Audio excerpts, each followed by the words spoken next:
বৃহস্পতিবার সকাল ৭টা কমলাপুর রেল স্টেশন তখনও আড়মোড়া ভাঙছে। এরই মধ্যে গ্রামের খামারি ও কৃষকের গরু এলো রাজধানী ঢাকায়। গত কয়েক বছর ধরে গরু পরিবহনের জন্য আলাদা ট্রেনের ব্যবস্থা থাকলেও এবার ম্যাঙ্গো স্পেশাল ট্রেনে আলাদা ওয়াগন ব্যবহার করে পশু আনা হচ্ছে। জামালপুরের ইসলামপুর থেকে সকালে ২৫টি ওয়াগনে ৪০০ গরু আনা হয়। সড়ক পথের যানজট না থাকায় ছিল না কোনো ভোগান্তি। গরু প্রতি ভাড়া নেওয়া হয়েছে ৫০০ টাকা, যা সড়ক পথের চেয়ে কয়েক গুণ কম।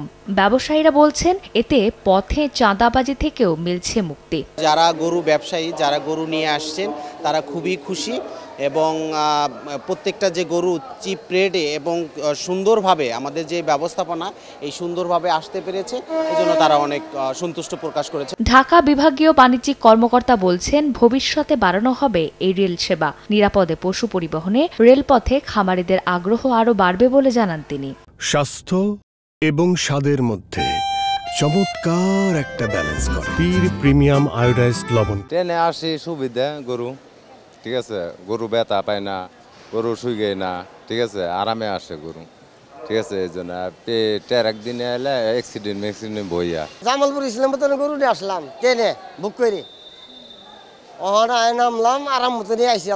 গরু নিয়ে আসি 60টা, খরচ হয়েছে আপনার একটা গরুর মধ্যে ৩ লাখ টাকার উপরে কিনা আর কি। এই স্পেশাল ট্রেন সার্ভিস চলবে আগামী ১৪ জুন পর্যন্ত। চন্দ্রিমা চৌধুরী, সময় সংবাদ, ঢাকা।